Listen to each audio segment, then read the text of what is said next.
Shabbat Shalom, meus irmãos. Queridos, 21ª porção da Torá, Parashá Ki-Sar, que significa quando contares. Está em Shemot, Êxodo, capítulo 30, verso 11, até o capítulo 34, verso 35. Temos Haftarah, referência nos profetas em 1 Reis, capítulo 18, de 1 a 39, e Brit Hadashah, vulgo Novo Testamento, em 1 Coríntios 10, dentre outros textos. Hoje, gente, é chamado de Shabbat Pará, purificação. Tá? São 4 Shabbatot, ou melhor, Shabbatot, 4 sábados, né, especiais, 2 antes de Purim e 2 depois de Purim. Então, hoje é chamado Shabbat Pará. Os 2 agora que antecedem Pessah, né, daqui uns dias, Pessah já está chegando novamente. Como passa rápido, né? Mais um ciclo, e nós precisamos evoluir. Nós sabemos que existe uma restrição / condição de celebração de Pessah. De um ano para o outro, nós precisamos suprir isso, tá? Para que haja uma introdução plena. Ficar completando ciclos sem suprimento dessa condição, comprova aí o não atendimento ao tempo decorrido. Tá? O não atendimento ao tempo decorrido. Atentem para isso. Então, queridos, capítulo 30, a partir do verso 11, disse mais Adonai a Moisés: quando contares os filhos de Israel, quando fizeres recenseamento dos filhos de Israel, cada um deles dará a Adonai o resgate de si próprio, quando os contares, para que não haja entre eles praga nenhuma, quando os arrolares. Todo aquele que passar ao arrolamento dará isto, metade de um ciclo, segundo o ciclo do santuário, que é de 20 geras. A metade de um ciclo é oferta a Adonai. Qualquer que entrar no arrolamento de 20 anos para cima, comentamos isso semana passada, 20 anos para cima, dará oferta a Adonai. O rico não dará mais de meio ciclo, nem o pobre menos. Por isso que é um valor simbólico, tá, gente? É um valor simbólico, porque, obviamente, até a pessoa mais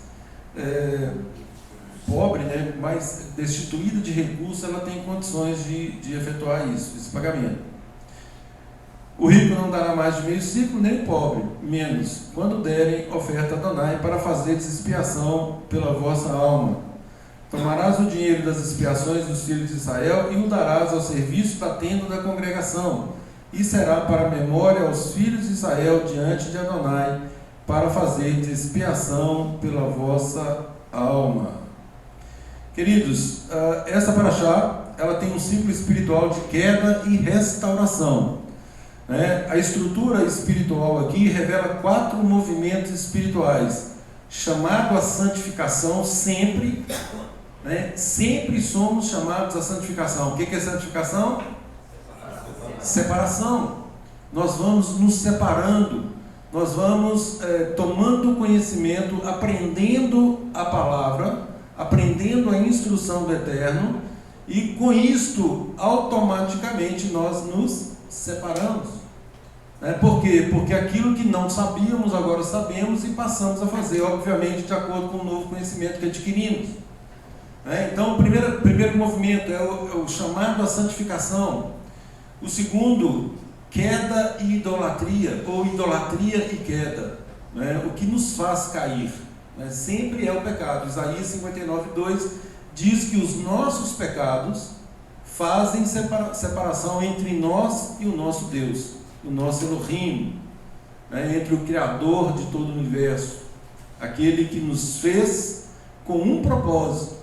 Então, a única coisa, queridos, que pode nos separar dele é o pecado. A única coisa.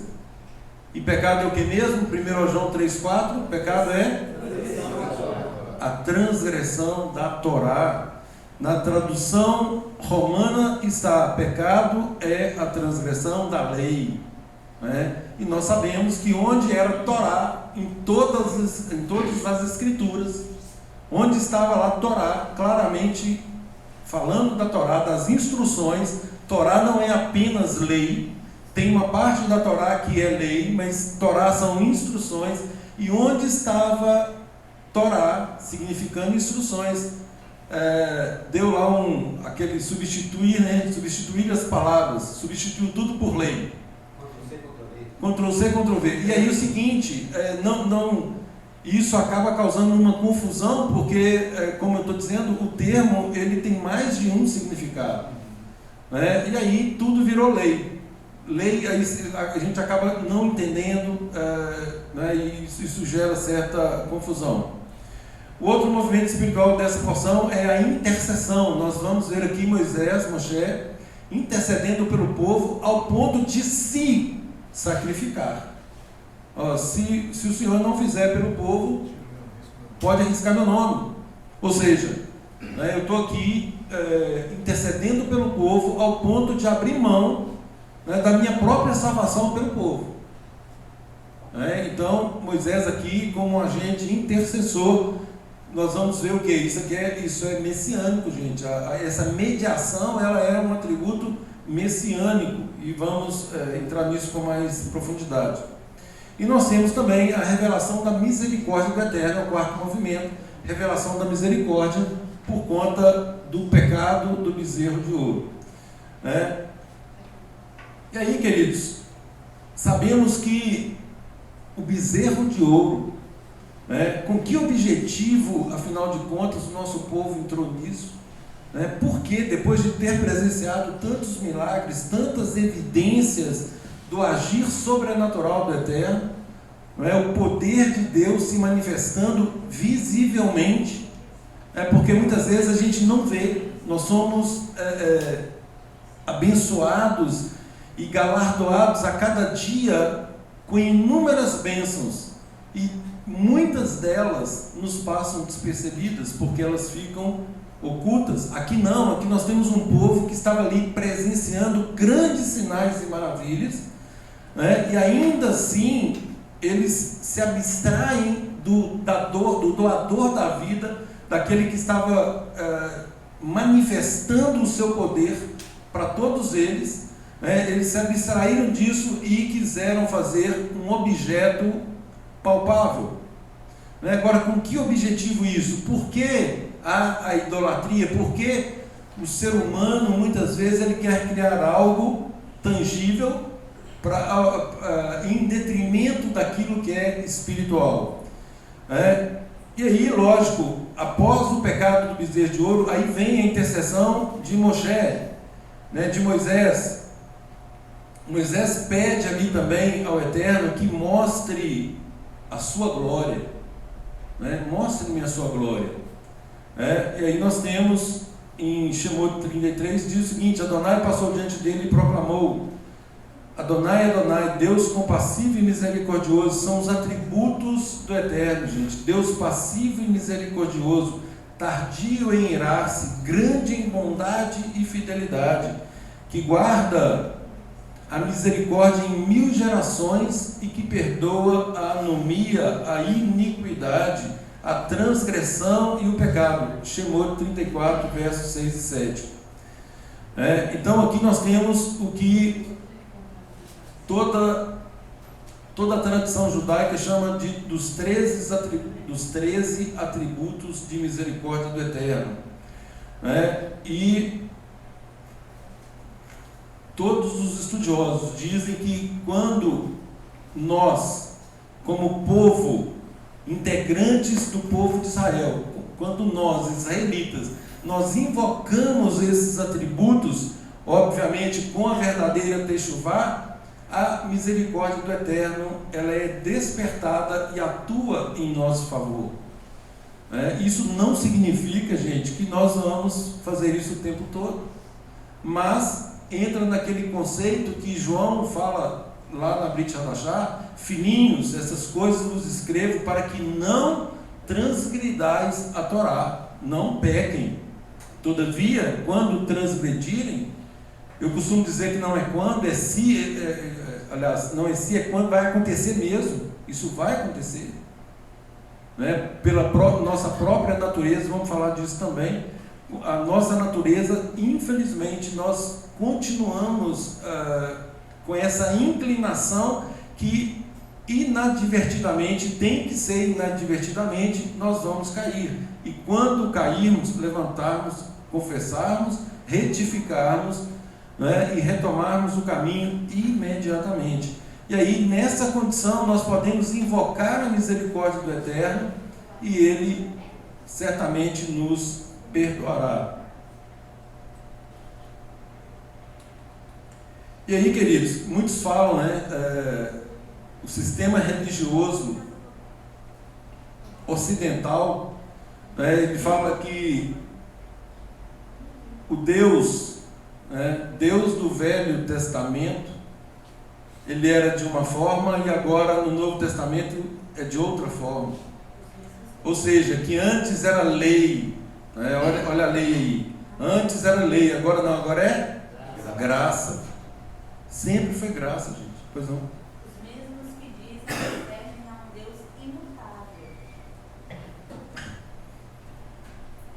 A coisa é tão confusa, né, que cria sofismas, criam contradições, paradoxos. Né? Se ele é imutável, o que é algo imutável? Não muda. Que não muda. E nós lemos, né, que está na palavra, que o Eterno é o mesmo ontem, hoje e o será para sempre. Seca-se a erva e cai a sua flor, mas a palavra do Eterno permanece para sempre. Nele não há sombra de variação. Nele não há sombra nem variação de mudança. Gente, isso é maravilhoso, é o que eu sempre digo, é exatamente esta estabilidade, essa fidelidade dele, é que nos garante, não é, e firma nossa própria emuná. Nossa própria emuná, porque nós podemos confiar no quesito confiança. Não haverá nada, né, que possa passar pela nossa cabeça que o Eterno vai deixar de cumprir a sua palavra. A palavra dele se cumprirá. Tudo que foi escrito, se cumprirá. A própria palavra diz que ela não volta vazia, ela cumpre o propósito para os quais ela foi, ou o propósito para o qual ela foi designada. Então isso fortalece a nossa emuná no quesito confiança e nos impele, né, nos propulsiona ali para que nós também sejamos fiéis, né, porque confiando no Eterno, e o Eterno sendo absolutamente fiel, agora requer nesse relacionamento, que é um relacionamento de aliança, nós fazemos uma aliança com o Eterno. E nesta aliança, ela é bilateral, não é unilateral. Se é bilateral, existe aí uma contrapartida. E qual é a contrapartida, a nossa contrapartida? É sermos fiéis. À medida que vamos recebendo o pão do céu, a palavra Santa Torá, nós vamos internalizando aquilo que eu falei, nós vamos nos separando, nós vamos nos predispondo agora a agir de modo diferente. Gente, eu não sabia disso. Bom, agora sabe aí. O que fará com esse novo conhecimento? O que mudará na sua vida daqui para frente? Porque o segredo não é aprender, o segredo é praticar. Como diz também na Brit Hadashah, sede operosos praticantes e não ouvintes negligentes. Tem pessoas que gostam de ficar ouvindo, nossa, eu estou aprendendo e aprendendo. Aí eu pego mais um parâmetro de Yeshua que diz o quê? Pelos frutos conhecereis. Quem aprende, pratica. Quem aprende, pratica. E o que o Eterno requer de nós é isso, a prática. Nós somos chamados a praticar. Nós somos chamados a testemunhar. Nós somos chamados a fazer a diferença. Sermos sal, sermos luz. Sal salga. Sal tempera. Sal dá sabor. Quem tem contato conosco tem que ter sede, porque nós somos sal, vai causar sede na outra pessoa. E essa sede vai ser saciada mediante a própria palavra, a própria Torá. Né? A água, ele vai beber da água viva. E agora essa água viva, ela que foi prometida outrora, agora ela é dada por quem? Por Yeshua. Yeshua, aquele que beber da água que eu lhe der, jamais terá sede. Jamais. Por quê? Porque essa água agora ela está 100% purificada. Passou ali ao longo de milênios e Yeshua vem nos dar essa água hoje totalmente cristalina, como aquele filtro de impurezas, filtro de acréscimos de tradições, de qualquer tipo de encargo, para nos dar uma água cristalina, transparente. Eu fiz uma mistura das duas. Transparente e cristalina. Isso é a mente acelerada. Deus, isso significa que só o Espírito satisfaz a alma. Como? Só o Espírito satisfaz a alma. Sem dúvida. Essa água do Espírito. Obviamente, quando passamos a beber dessa água, a nos alimentarmos desse pão, nós praticamos, porque se não praticarmos, gente, não pensem que haverá progresso. Não haverá. A palavra é clara, o Eterno nos dá o Ruach HaKodesh, o Espírito dele, o Espírito do Santo, àqueles que lhe obedecem. Ora, mas Ezequiel 36, 26 não diz lá que ele vai nos dar o Ruach exatamente para que nós obedeçamos? Isso é contraditório? Não é. Isso tem a ver, gente, com a nossa kavaná, com a nossa intenção. O Eterno nos olha, porque, igual eu estava comentando agora com uma pessoa, falei assim, olha, quando nós vamos aprendendo, aquilo vai nos impulsionando para frente, nós queremos aprender mais, nós queremos praticar mais, e aí o Eterno, à medida que Ele nos vê nessa condição de querer mais, aí sim, olha, essa pessoa está se esforçando, eu vou capacitá-la. Aí sim o Eterno concede o Ruach HaKodesh. Nós temos o exemplo aí do primeiro Goim que integrou o nosso povo, que foi Cornélio. Cornélio, sem dúvida alguma, é um exemplo de alguém que já estava obedecendo, e porque ele estava obedecendo, ele recebe também o Ruach HaKodesh. E foi uma quebra de paradigma para os nossos irmãos judeus ali, e Kefas, depois Pedro, testemunha isso, que eles também receberam o Ruach HaKodesh. Então o Eterno capacita a quem lhe obedece. Então, queridos, a graça sempre esteve presente. O fato de o Eterno, por exemplo, após um pecado tão grave, não ter destruído o povo, obviamente, mesmo com a intercessão de Moisés, de Moshe, é uma manifestação de graça, de favor imerecido. Graça, o sinônimo, a tradução, o significado é exatamente isso: um favor que não merecemos, um favor do alto. Nós merecemos morrer. Por quê? Porque o salário do pecado é a morte. E aí muita gente fala assim, morre nada. Gente, a pior morte que há para nós hoje neste mundo é a morte espiritual. Uma pessoa que se vê desconectada de Deus, já está morta. E estando morta, ela não tem nenhuma vontade ali, nem mesmo de viver. Uma oração que não passa do teto. Por quê? Por causa de não alinhamento, por causa de não retificação, por causa de ouvir e não praticar. Então nós precisamos de um alinhamento constante, de uma retificação constante. né? E nós vemos aqui que essa misericórdia do Eterno, ela continua atuante. Nós não precisamos ter medo, né? O que nós precisamos é tomar providências urgentes, no sentido de retificar, de realinhar, né? De reconectar com o Eterno. E esse papel de reconexão, ele já foi feito por Yeshua, e a palavra diz, né, que o Eterno estava em Yeshua reconciliando consigo o mundo. E nós temos também esse mesmo ministério da reconciliação. Esse é o nosso papel hoje, de reconciliar outras pessoas, né? de seguindo as orientações do nosso Messias, Yeshua, né? Fazer discípulos, gente, é gerar uma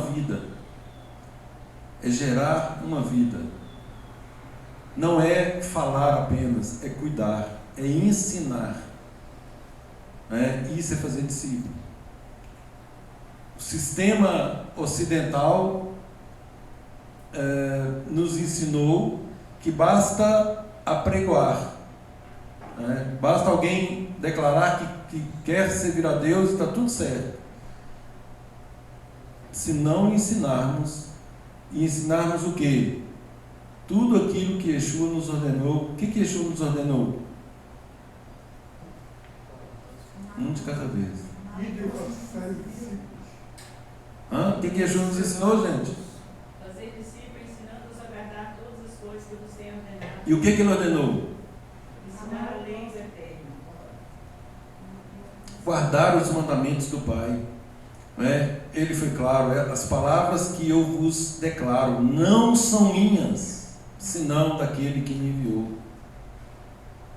Não são minhas. Se o que ele falava não é dele, ele estava ali como um representante do Eterno. As palavras são do Eterno, claro. Lá em Lamentações 3:22 diz: as misericórdias de Adonai são a causa de não sermos consumidos, porque as suas misericórdias não têm fim. Não tem fim. E também lá em Romanos 5:20 diz: onde abundou o pecado, superabundou a graça. Aqui, gente, olha, houve uma abundância de pecado. No pecado do bezerro de ouro, foi algo gravíssimo, ao ponto de o Eterno querer destruir a todos. Gravíssimo. Mas abundou o pecado e superabundou o favor de Deus. Mas se não fosse a intervenção de Moshe, sim, de fato. Mas com a intervenção dele, superabundou a graça. E agora, com a intervenção de Yeshua, superabundou a graça. É o elo messiânico entre Moisés e Yeshua. Isso, gente, nos mostra que o Eterno está revelando o seu caráter a nós dia após dia, E esse caráter ele é marcado por uma misericórdia persistente. Volto a dizer, não é misericórdia e graça para vivermos em pecado. Pelo contrário, é uma misericórdia de retificação e graça e poder para não pecarmos, para sermos separados, para irmos nos separando. Nós mesmos vamos nos separando. Tem coisas que não nos cabem mais. Sabe aquela coisa de muitas vezes ainda, já aconteceu certamente com todos, de ir em determinado local e depois falar assim: o que eu estou fazendo aqui, meu Deus do céu? O que eu estou fazendo aqui? Isso não é mais para mim, isso não me cabe aqui mais. Você não consegue ficar.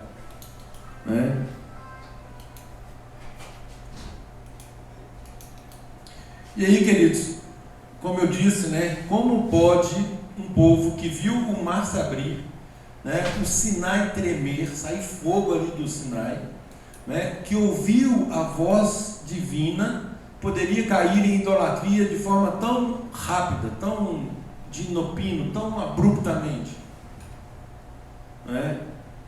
Como pode? Onde que está o erro? Mistura.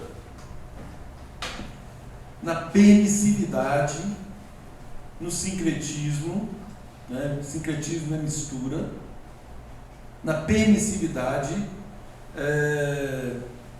não é tão grave assim, né? Então começa a relativizar, né? E o objetivo foi uma tentativa humana, aquilo que eu falei, né? De domesticar o sagrado.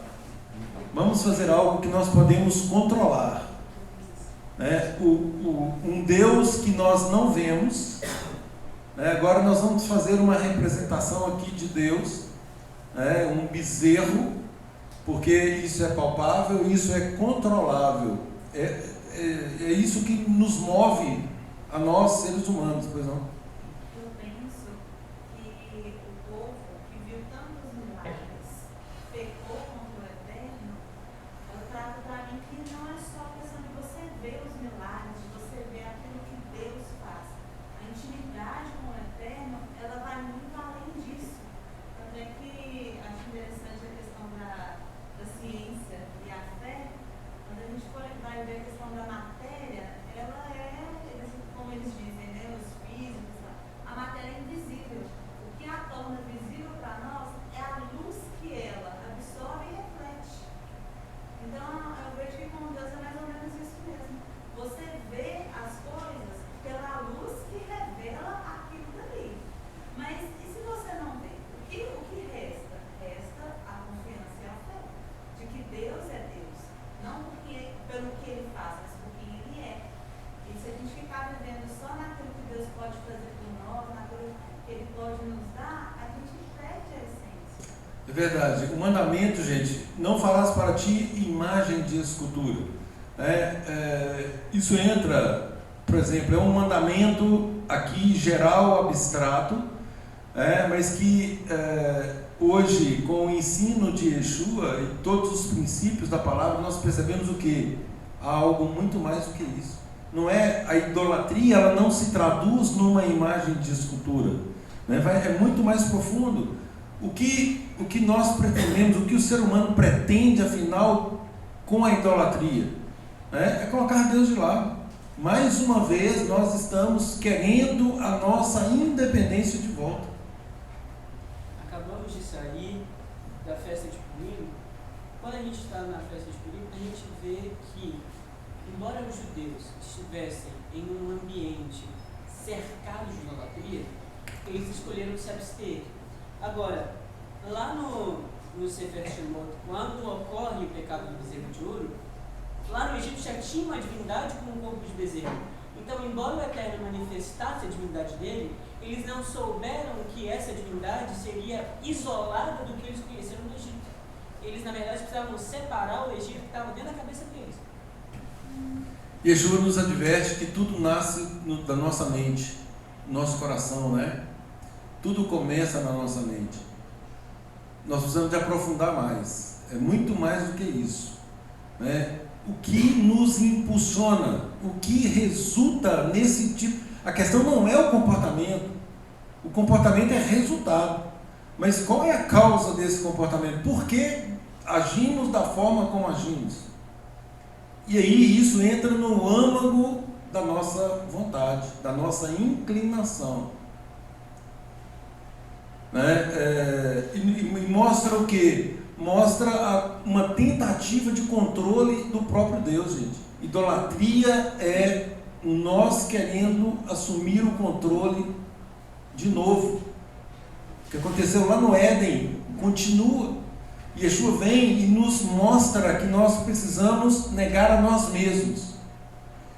Quando nós negamos a nós mesmos, nós entronizamos o Eterno no centro. Colocamos Ele no trono. Se nós colocamos Ele no trono, a partir de agora nós vamos obedecer a quem?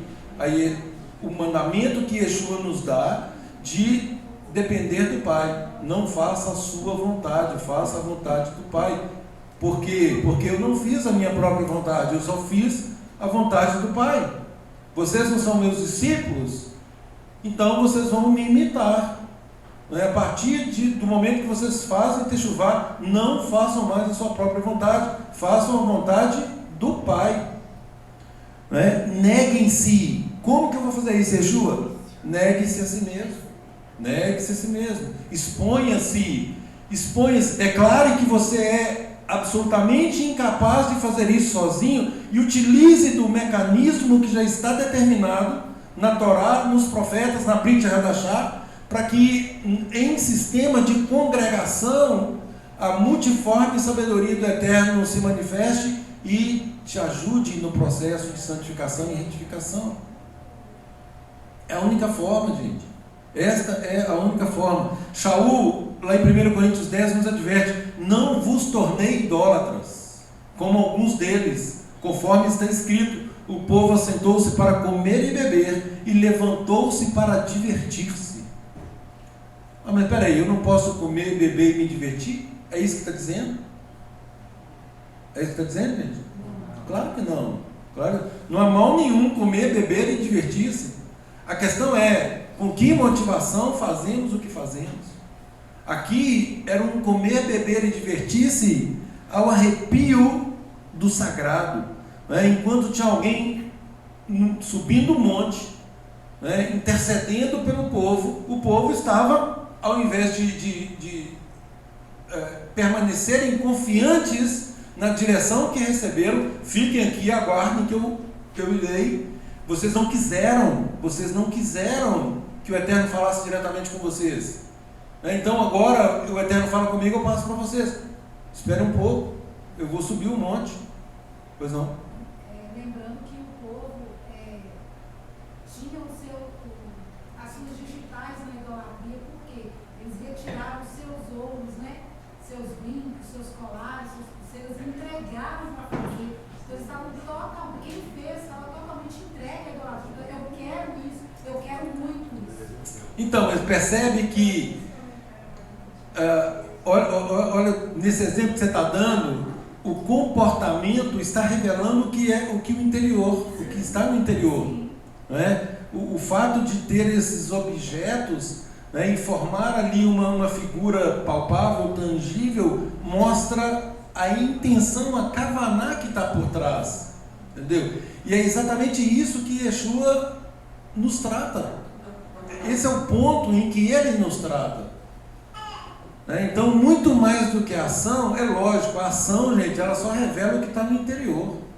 Quando fala assim, quando a palavra registra que a boca fala do que está cheio o coração, é exatamente isso. A gente ouve, todos nós, né, convivemos com pessoas, lógico, a gente está aqui, a gente está relacionando o tempo inteiro.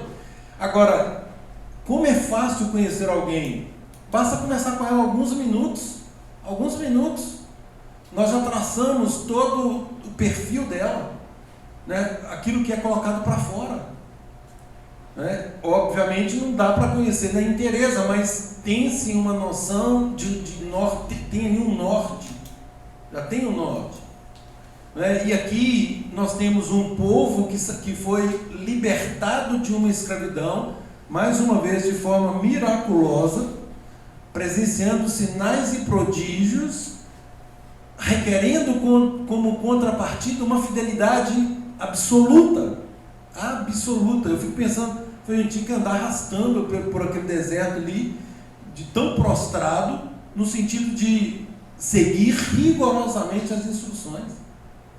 Uma kavaná correta os colocaria nessa posição, mas não, o eu, a inclinação do mal.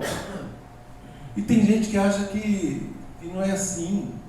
Gente, lá em Gênesis 8, salvo engano, 23, diz que o nosso coração, nós temos uma inclinação para o mal desde a meninice, desde criança. Não, criança não sabe de nada. Gente, eu fico assim, quão tolo é um pai ou mãe que diz que a criança ela não sabe de nada. Quem não sabe de nada é quem está proferindo essas palavras. Porque já falamos isso aqui no nosso encontro de quarta-feira. né? Quer ver a inclinação? Coloque 2 crianças juntas, né? E dá um brinquedo só para elas, vocês vão ver, né? Ou então um menino que tem muito brinquedo, e uma outra ela fala assim, aqui, divide com ele. Ora, mas é só uma criança. Isso, gente, é inocente. Mas isso é o que, gente? Nos mostrando a nossa condição humana, a nossa inclinação para o mal, a famosa Yetzirah, né? Inclinação para o mal. Mas espera aí, nós somos eminentemente maus? Não, nós temos também uma inclinação para o bem, a Yetzirah Tov. Só que é uma questão de quê? De escolha. Nós escolhemos, o tempo todo é assim, gente, em cada passo, em cada decisão, um apontando para a direita e outro para a esquerda, um para a direita, sigam, gente, para a direita, Amém. o que é certo. Entendi. Captou?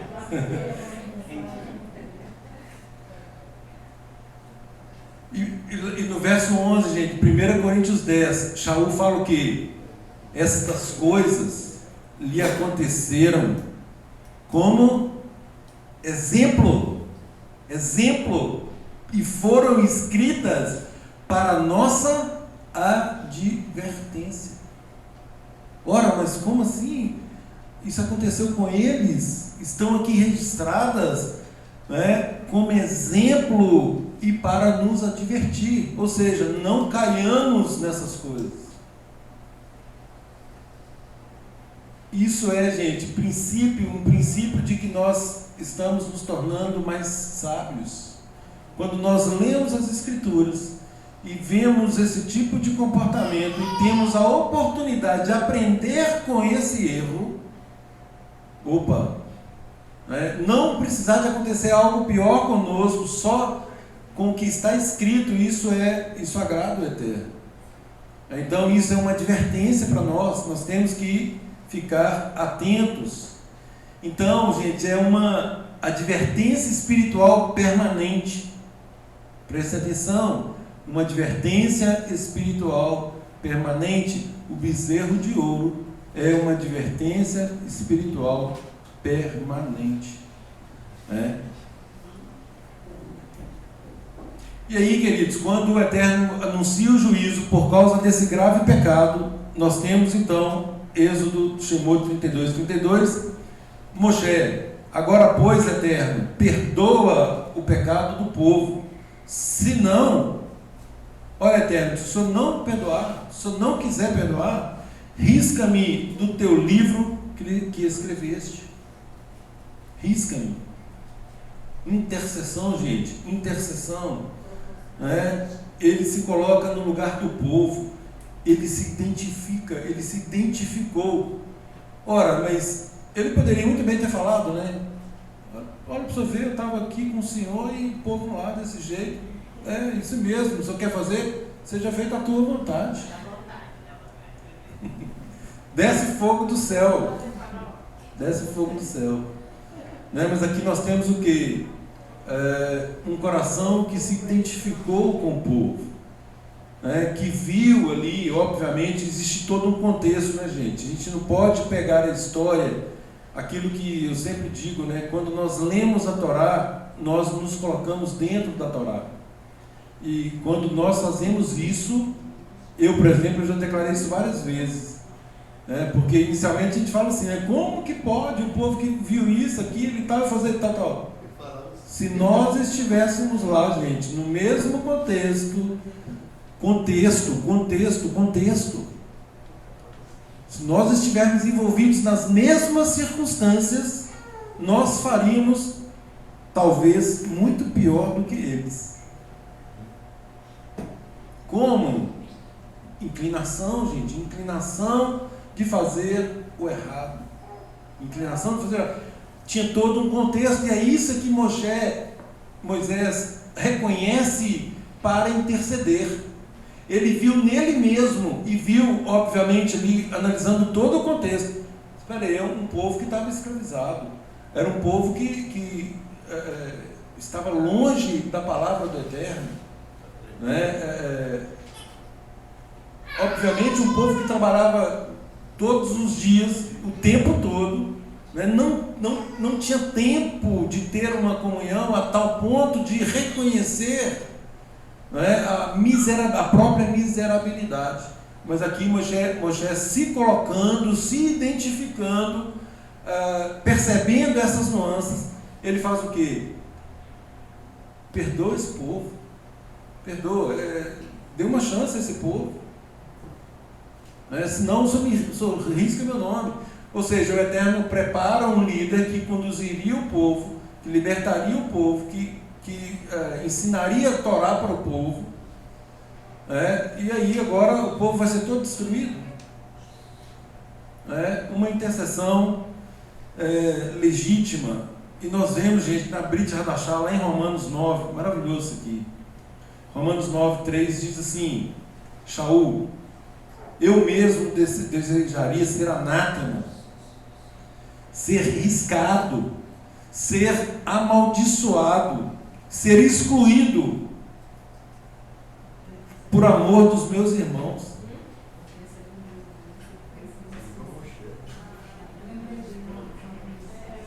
Gente, Shaul, ele faz a mesma coisa aqui. Shaul, ele tinha tanta percepção do reino e dos princípios do reino, da elevação do padrão do reino, né, que ele falava assim: olha, eu estou sentindo dores de parto.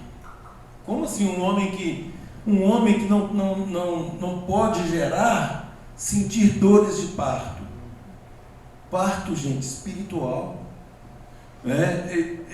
Uma metáfora que ele usa ali para mostrar quão difícil estava conduzir um povo que não compreendia princípios tão elevados. Ou seja, no mínimo a alma, ele por dentro, né, eu como mulher posso falar, ele por dentro, ele gemia, chorava e gritava pelas coisas que estavam acontecendo diante dele. Exatamente.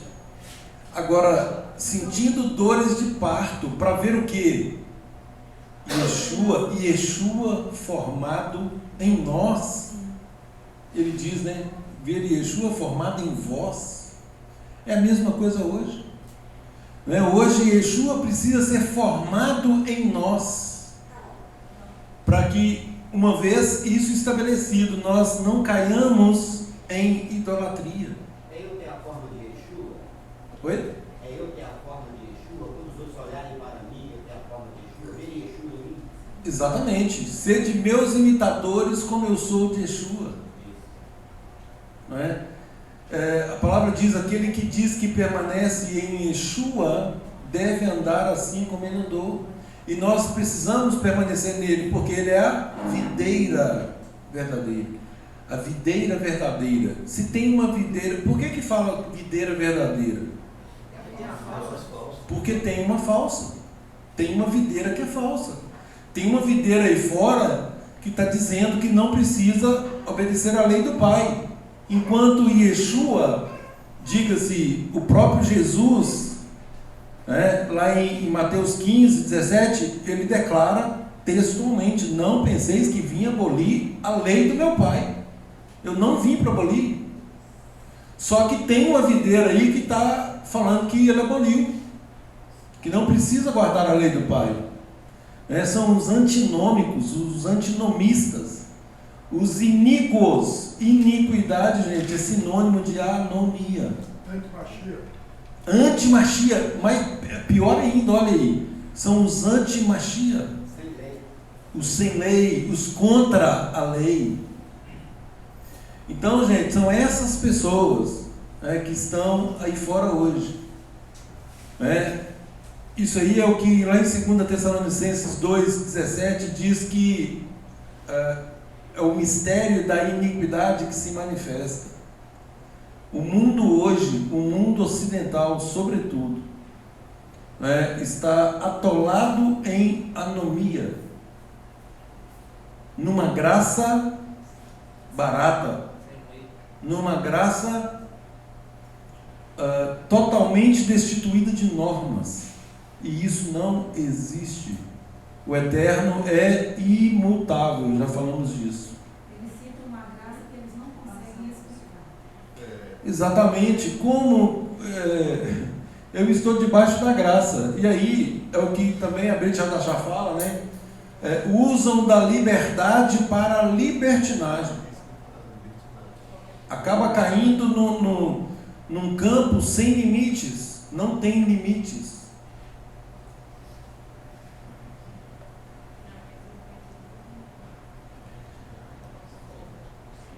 O verdadeiro líder não se separa do povo, não se separa do povo, carrega o povo diante do Eterno. É o que Moshe faz aqui. Né? E como eu falei, né, Shaul também usa dessa expressão, quando ele falou: eu mesmo desejaria ser separado por amor dos meus irmãos. Eu quero ser desvinculado do Messias por amor dos meus irmãos. Se isso fosse possível, se isso me garantisse que eu salvaria alguém lá, ou o salvaria. Né? Isso é intercessão, gente. É autossacrifício. E Yeshua fala sobre isso. Ele fala que não há uma prova maior de amor do que dar a vida pelo outro. Agora, é nesse sentido, no sentido de salvação. Percebendo que o que verdadeiramente importa, isso para todos nós, é a nossa salvação. A advertência que recebemos é: desenvolvei a vossa salvação. Nós precisamos desenvolvê-la, nós precisamos caminhar em progressão a um alvo que já foi estabelecido. E se nós não o fizermos, nós não ouviremos aquilo que pensamos que vamos ouvir, que seria: vinde benditos do meu Pai. Então temos que tomar cuidado, gente, para que não ouçamos, apartai-vos de mim, nunca vos conheci. Seu coração é mau, a sua kavaná é má, o que você fazia não era com a intenção correta. Você negociava, você transgredia, você teatralizava o papel no reino. Você ignorava a própria norma, a própria lei. Então, isso é advertência espiritual para nós, queridos. Para todos nós, sem exceção. Sem exceção.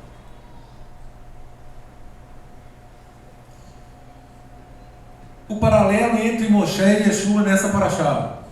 A própria Torá já havia anunciado que surgiria um profeta semelhante a Moshe. Está onde? Deuteronômio 18:15. Adonai teu Deus levantará para ti um profeta. Você está falando que Yeshua é um profeta? A Torá está dizendo. Moshe disse. A Brit Hadashah está cheia de confirmações que Yeshua era um profeta. Então, o Adonai teu Deus levantará para ti um profeta como eu, do meio dos teus irmãos. Então não pode ser de outro povo. É um judeu. E como é um comparativo, né? Não pede igualdade ali de... Exatamente. A ele ouvirás. A ele ouvirás. E aí os paralelos. Ambos intercedem pelo povo. Moshe, Êxodo 32, nós acabamos de ler: perdoa o seu pecado, senão risca-me do teu livro. E Yeshua: Pai, perdoa-lhes, porque eles não sabem o que fazem. Olha o poder da intercessão. Alguém que estava sendo ali triturado, moído pelas nossas anomias, transgressões, interceder a tal ponto: Pai, perdoa-lhes. Se alguém dá um chute no nosso calcanhar, a gente já pede para cair fogo do céu. E aqui está assim: perdoa-lhes, eles não sabem o que fazem. Tomei um chute no calcanhar: Pai, perdoa-lhes, eles não sabem o que fez. Ambos sobem ao monte para se conectar com o Eterno. Moshe entrou pelo meio da nuvem e subiu ao monte. Yeshua, Lucas 5,16, ele se retirava para lugares solitários e orava. Ambos revelam a glória do Eterno. Após Moshe descer do monte, a pele do seu rosto resplandecia. Shemot 34:29. Yeshua, Mateus 17:2, seu rosto resplandeceu como o sol. Ambos medeiam uma aliança. Moshe entrega as tábuas da aliança, deu a Moisés as 2 tábuas do testemunho. E Yeshua fala da renovação da aliança. Este cálice é a renovação da aliança no meu sangue. Aí sim, aqui nós temos uma alteração do sistema sacrificial. Tanto é que o templo foi destruído e a partir daí não houve mais sacrifícios. E em Hebreus fala que o sacrifício de Yeshua foi uma vez por todas. Então é a renovação da aliança no sangue ou pelo sangue de Yeshua. Na Haftará, gente, de Eliarro, é o mesmo em 1 Reis 18:21. Elias descreve o conflito entre Elias e Baal. E aí ele diz lá em 1 Reis 18:21: até quando cochearei entre 2 pensamentos? Se Adonai é Deus, segui-o. E se vocês quiserem servir a Baal, façam a escolha. Façam a escolha. Notem que é uma questão de escolha. O livre-arbítrio o tempo todo ele é preservado. Mas não é proibido? Ora, mas você escolhe. E arca com as consequências da sua escolha.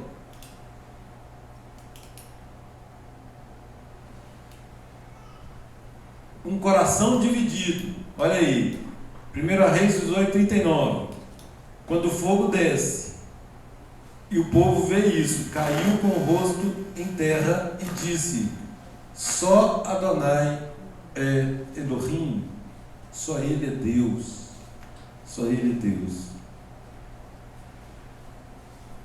E aí, queridos, a Parashá Kitzá revela algo profundo sobre o nosso relacionamento com o Eterno.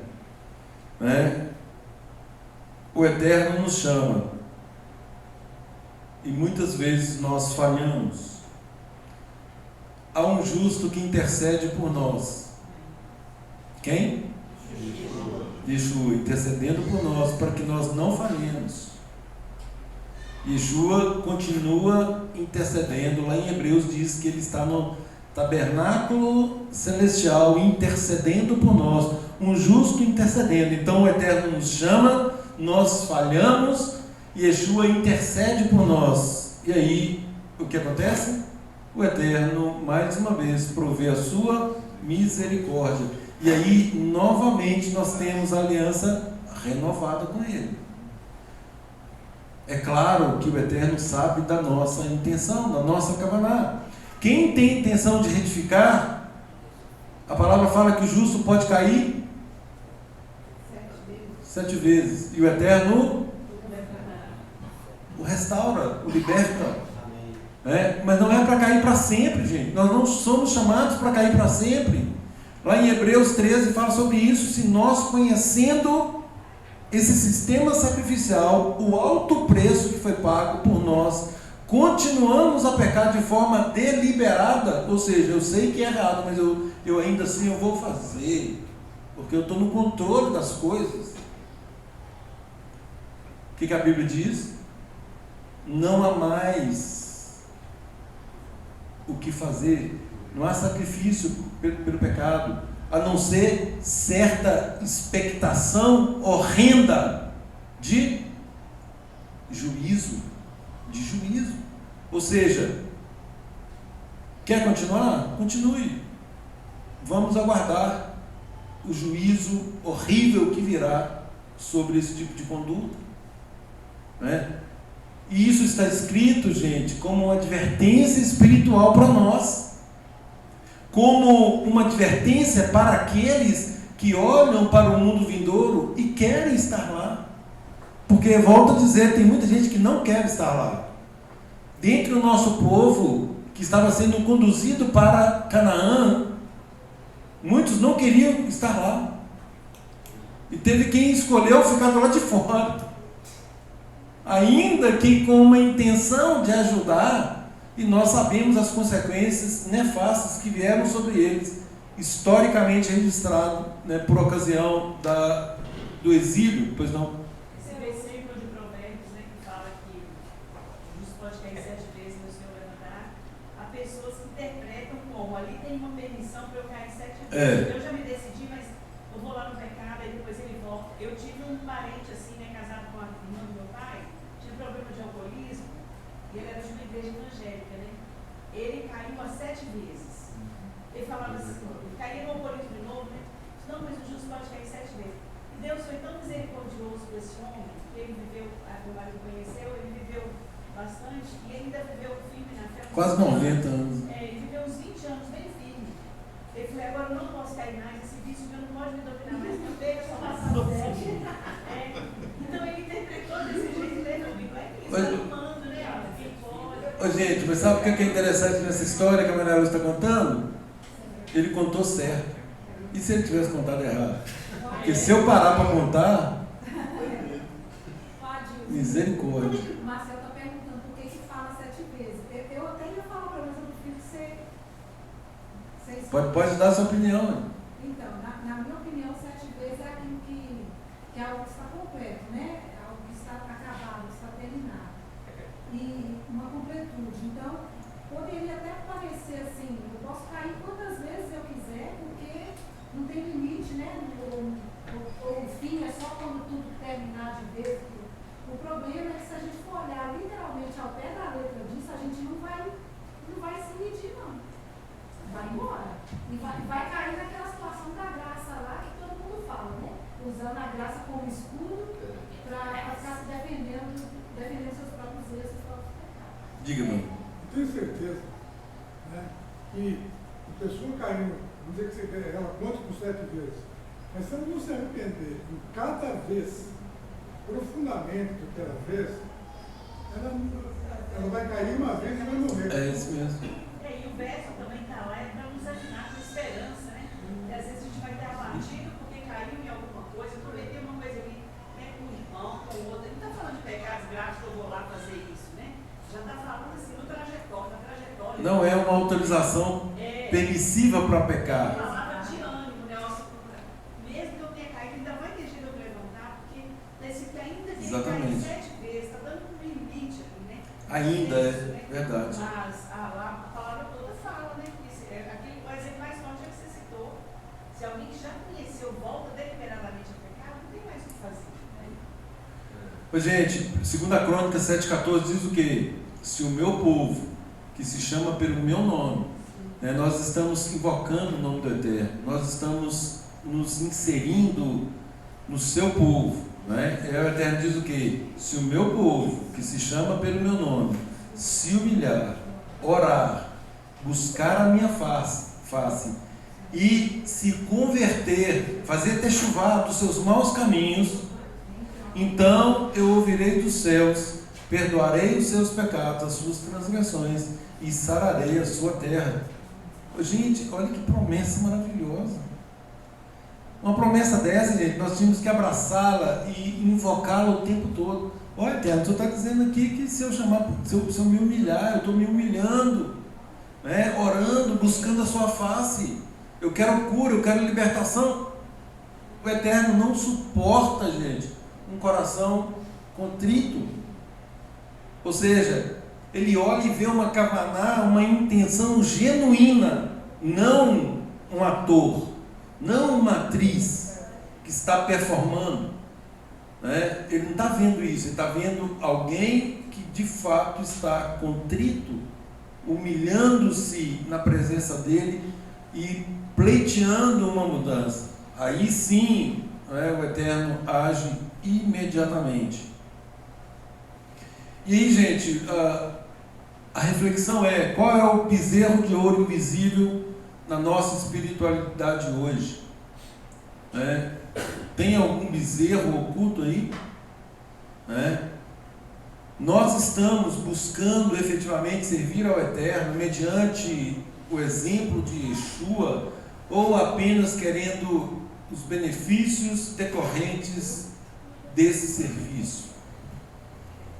Nós estamos de olho apenas na recompensa, ou nós verdadeiramente queremos a presença do Eterno, queremos nos assemelhar a Yeshua, no sentido de ter uma vida absolutamente dependente dele? Queremos realmente que o nosso caráter seja transformado? Nós vamos permitir a intervenção real do Eterno? Ou eu digo uma coisa, mas eu tenho aquela cláusula de reserva que aqui isso não mexe?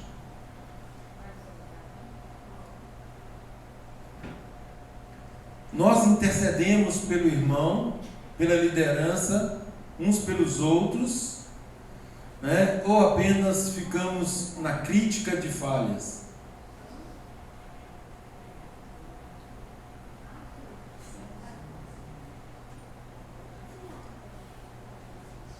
Nós queremos efetivamente ver a glória do Eterno. Nós seríamos capazes de orar como Moisés orou: mostra-me a tua glória.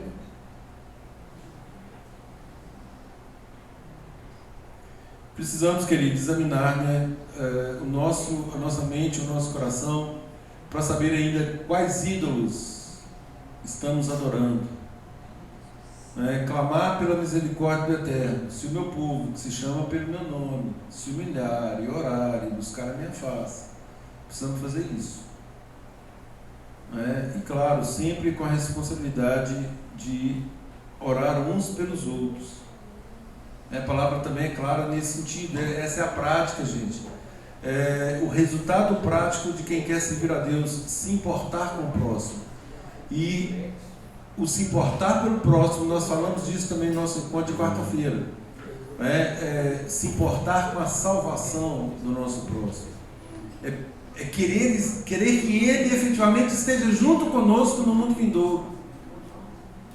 Não apenas de palavra, mas de verdade. De verdade. Não só no mundo vindouro, mas viver essas promessas aqui. Verdade. Não, começa agora, né? O Eterno, gente, nos permite viver esses princípios aqui e agora. Aqui e agora. Quando Yeshua já declarou que o reino está em nós. Ou seja, startemos isso o quanto antes. Vamos dar partida nesse negócio. Quanto mais rápido começarmos, aqui, eu comentava agora há pouco também, a partir do momento que você starta, você não quer voltar mais, você quer acelerar, você quer crescer, você quer progredir, você quer chegar no destino.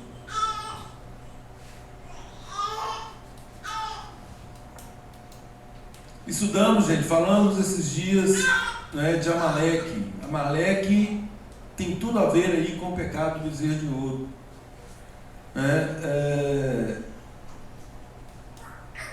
E Amaleque representa a nossa inclinação para o mal. A idolatria está correlacionada a uma guerra espiritual interior. Nós temos que afastar isso. É aquilo que eu falei. Amaleque, ele age onde há dúvida, onde há fraqueza, onde há desânimo, onde há ambiguidade, onde há reservas. Nós precisamos, se tem alguém cansado, nós temos um antídoto. Vinde a mim, todos que estáis cansados e sobrecarregados, e eu vos aliviarei. Tem alguém cansado? Esse é o antídoto. Quem faz isso sai fora do domínio de Amaleque. Quando a nossa imunidade está titubeante, está numa gangorra, ora eu creio, ora eu não creio, ora eu quero, ora eu não quero, cuidado com Amaleque. essa intervenção para desvio, para queda. Falei sobre isso no início, né? Queda e idolatria. E aí, gente, outro perigo é vigiai, orai e vigiai. Quando a vigilância espiritual diminui, né, nós temos aí uma intervenção da inclinação para o mal, de Amaleque, aqui representado. Oi. Sobre você falou muito sobre os ensinamentos e o modo de vida de Yeshua, né? E trazer essa aplicação de vida dele para nós. Eu lembrei de um versículo que ele comentou e deixou na Baixa, posso ler? Claro. Eu até comentei isso com o Davi essa semana, e ele fala assim, alguns discípulos, ele ainda estava falando, e alguns discípulos chegaram perto dele e falaram assim, eis que a sua mãe e seus irmãos estão do lado de fora procurando falar com vocês. E alguém disse para ele, sua mãe e seus irmãos estão lá fora, querem falar. Porém, Yeshua respondeu aos que trouxeram a vida, quem é minha mãe? Quem são os meus irmãos? E estendendo Yeshua a mão para os seus discípulos, disse, eis minha mãe e meus irmãos. Qualquer que faz a vontade do meu Pai Celeste, esse é meu irmão, essa é a minha mãe. Nos irmãos a gente até compreende melhor, mas no sentido de ser a mãe, é só gerando a vida de Yeshua dentro de nós que nós seremos capazes de compreender e sermos mãe dele no sentido de gerar ele dentro de nós, o estilo de vida que ele levou, a forma como ele viveu. Ser dependente de Deus. Ser dependente. Ser dependente do Pai. É isso que ele está dizendo. Né? O aspecto biológico é só um detalhe, gente. O aspecto biológico é só um detalhe. A gente fica muito envaidecido, né? E aí eu brinco assim. Eu falei, gente, Deus é tão bondoso que Ele nos dá filhos, ainda mistura as características, né, de um e de outro. Aí você olha para os carinhas e fala assim, parece comigo. Né? Ainda bem que os do Mano do Céu só parecem com a mãe. Parece comigo. Né? O Eterno faz isso, gente. O Henrique é só cadinho, igual o Marcelo. Não fala muito não, mas você vai ficar cheio dele mesmo. Mas filhos, queridos, são herança do Eterno. Né? Igual eu estou falando, nós olhamos e ficamos felizes achando que são nossos, nós é que fizemos, nós é que estamos criando, são nossos. A palavra fala que não é. Né? Filhos são herança do Eterno. Né? Feliz aquele que enche deles a sua aljava, ou seja, nós criamos os filhos, educamos, instruímos para serem lançados. Eu tinha uma pretensão, a pretensão do Eterno é outra, entendeu? Então assim, e tem pais que querem um controle absoluto, até o menino está com 60 anos e está chamando ele de meu menino. Então, queridos, perspectiva correta. Por isso que o chamado nos adverte, nem inculque na cabeça dos seus filhos as instruções do Eterno, para que ele não se desvie delas, para que vocês deem uma estrutura sólida, para que ele consiga vencer, como Yeshua nos dá o exemplo, tem de bom ânimo, eu venci o mundo, porque vai ter aflição. E se uma criança, se um filho ele não é instruído, ele não vai suportar a aflição. E aliás, não é aflição. No mundo tereis aflições, é plural. Então, gente, só uma emuná completa, uma emuná forte, sabendo que, apresentando para os nossos filhos o Eterno como nossa torre forte, como nossa fortaleza, é que vai fazer com que eles também se fortaleçam e prossigam fazendo tudo para não cair. Tem de bom ânimo, não, o meu mestre, a quem eu sirvo, a quem o meu pai me ensinou a servir e seguir, Ele mandou que eu tivesse bom ânimo. Ele falou que ele venceu. Se ele venceu, eu também posso vencer. Eu também posso. E Yeshua nos garante isso, gente. Yeshua fala que se nós mantivermos o padrão que ele estabeleceu, nós faremos coisas, as mesmas coisas que ele fez e até maiores. Isso é uma promessa, gente. Isso é uma promessa, não é algo que foi dito e o vento levou. Não, está registrado. Está registrado. E nós podemos fazer prova dela. Então, queridos, olha, sanemos todas as dúvidas. Não deixemos que dúvidas sejam brecha para infiltração de idolatria, porque ela produz resultados nefastos. Essa dúvida enfraquece o nosso relacionamento com o Eterno. E uma vez enfraquecido, isso gera medo. E o medo, obviamente, vai produzir aí algo que nós podemos controlar. Nós vamos criar ídolos para nós. Nós vamos, talvez, nos auto-idolatrarmos. Não, eu vou pensar positivo, eu sou bom, eu sou isso, eu sou aquilo, eu sou capaz, eu sou aquilo, não sei o quê. E aí a dependência do Eterno é colocada de lado. Esse, gente, foi o mecanismo que levou à confecção do bezerro de ouro. Foi exatamente isso. Olha, lá em 32:1, chamou 32:1, fala: faze-nos deuses que vão diante de nós. Como assim? Como estava sendo carregado? Adiante, tinha que carregar, mas tinha que ser na frente. Veja a incongruência da coisa. Isso, gente, é querer uma garantia visível. É algo que eu posso ver e aí depositar confiança naquilo ali. Terrível isso, Gênesis 8:21, gente. A inclinação do coração do homem é má desde a sua meninice. Gênesis 8:21. Olha o que os sábios dizem. A Yetzirah não é simplesmente uma maldade, é uma tendência de colocar o eu no centro. Tudo que nós falamos. Gente, eu vejo aquilo que eu falei na quarta-feira também com relação à literatura judaica. O que é útil nós usamos. Aquilo que coloca em xeque a Torá, nós descartamos. Agora, quando eu olho para isso aqui, que a Yetzirah é a tendência de colocar o eu no centro, está em perfeita harmonia com todas as escrituras. Porque é exatamente isso. Quando nós nos colocamos no centro, nós tiramos o Eterno e deixamos ele de lado. E Yeshua nos determina que dependamos dele, do Eterno. Faça a vontade do meu Pai. Assim como eu vivi fazendo a vontade do meu Pai, sigam-me.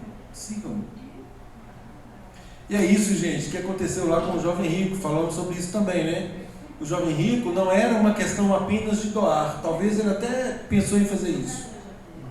Mas aí tinha um segundo passo. Qual é? Seguir Yeshua. Vai, vende tudo que tem, dá aos pobres e me segue. Siga-me. Opa, seguir aí já é outra história, Porque aí a partir de agora eu vou estar nessa trilha. Vou ter que fazer exatamente isso. É isso mesmo. Isso mesmo. Aí não foi possível. E é exatamente esse o ponto, gente, que muita gente trava. Porque não querem o jugo de Yeshua. Não querem o fardo. E aí a graça permissiva fala que não tem nada. Quando o próprio Yeshua diz: aprendei de mim que sou manso e humilde de coração, e achareis descanso para vossas almas. Porque o meu jugo é suave e o meu fardo é leve. Está vendo? É suave, é leve. Ora, mas o que é suave? É jugo. E o que é leve? É fardo. Não está dizendo que não tem jugo e não tem fardo. Pois não. Esse exemplo que você deu de Yeshua como jovem rico é muito importante e interessante, porque E Yeshua estava aplicando ali a porta do reino, né? Uhum. É assim, eu vou fazer um teste para ver se ele quer mesmo se submeter ao governo, né? E pegou logo o ponto mais sensível dele, que eram as riquezas, né? E já tem outra pessoa que é um relacionamento ilícito, ou é a educação de filho, que ela não quer mudar. Ah, não, isso aqui eu não mexo, não. Não quer ajustar algum aspecto da palavra, né? Ah, não, se tiver que fazer isso, então eu estou fora. E é interessante que cada um tem uma área de vulnerabilidade, cada um de nós. E aquilo que nos prende, a gente deve soltar, porque aquilo é nosso ídolo. Isso mesmo. Queridos, no mundo atual, não é? Pensar que idolatria está distrita apenas a ídolos materiais é um equívoco, é um grave equívoco. Ídolo pode ser qualquer coisa: dinheiro, poder, status, liderança, ideologia. E aí nós temos a advertência de João, lá em 1 João 5,21: filhinhos, guardai-vos dos ídolos. Dos ídolos, são vários. E pode ser qualquer coisa, pode ser filho, pode ser pai, pode ser mãe, pode ser irmão, irmã, marido, esposa, pode ser qualquer coisa. E nós, gente, nós temos essa tendência, é uma tendência para fazer o errado. Colocar a nossa confiança em algo. E volto a dizer, tudo aquilo em que nós colocamos a nossa confiança torna-se nosso ídolo. É por isso que a nossa confiança tem que estar apenas no eterno. Porque a advertência é: guardai-vos dos ídolos. Não façam para vocês nenhum tipo de... Não pratiquem idolatria. Atos 15. Idolatria é o pecado mais grave. Por quê? Porque afasta o eterno do controle das coisas. E nos coloca nessa condição de controladores. Idolatria, gente, não é apenas uma questão pagã, é uma distorção do nosso coração, da nossa kavanah, da nossa intenção. Rebeldia.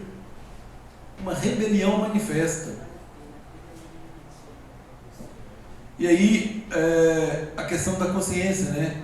Transformai-vos pela renovação da vossa mente. E vem na nossa mente o quê? O Eterno não está vendo. O Eterno se esqueceu de nós. O Eterno não está aqui. E por aí vai. Nossa mente vai criando coisas para tentar justificar a nossa atuação maligna. Yeshua disse lá em Mateus 15:19: do coração procedem maus pensamentos, homicídios, adultérios, prostituição, furtos, falsos testemunhos e blasfêmias.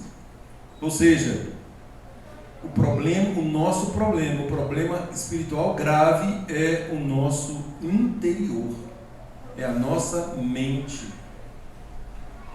E aí também ele declara, Mateus 6:24: ninguém pode servir a dois senhores. Só há espaço para um, gente. Só há espaço para o eterno. Se pretendermos seguir o eterno posso parar, não preciso falar mais nada, porque não tem erro, só tem espaço para o eterno, conforme o verso 1 a Reis 18:21. Até quando cocheareis entre dois pensamentos? Está dizendo dois, hein? Dois.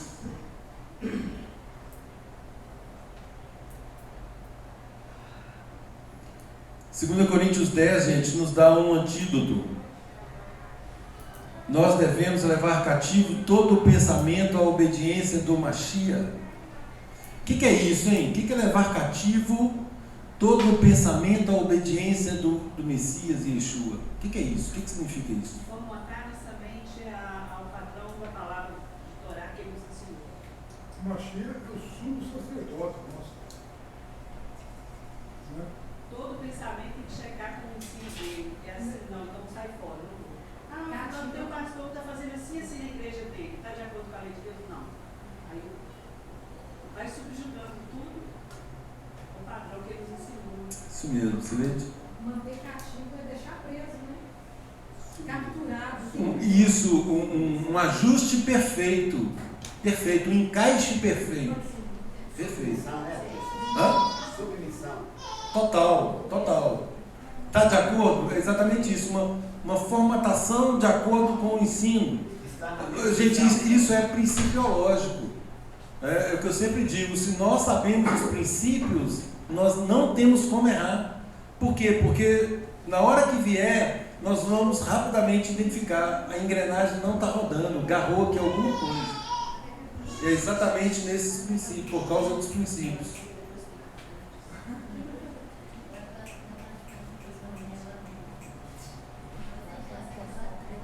Bendize, ó minha alma, a Adonai, e não te esqueças de nenhum de seus benefícios. Confie em Adonai de todo o teu coração e não te apoies no teu próprio entendimento. Transformai-vos pela renovação da vossa mente. Para quê? Para que vocês saibam efetivamente qual é a boa, perfeita e agradável vontade do Eterno. Só experimentaremos isso se renovarmos, se transformarmos, se nos transformarmos pela renovação da nossa mente. Tirar qualquer tipo de lixo, né, mundano, qualquer pensamento, qualquer coisa que não esteja de acordo com as santas instruções e substituir. É fazer um esquendisque, é tirar tudo fora e colocar coisas novas. Formatar, exatamente.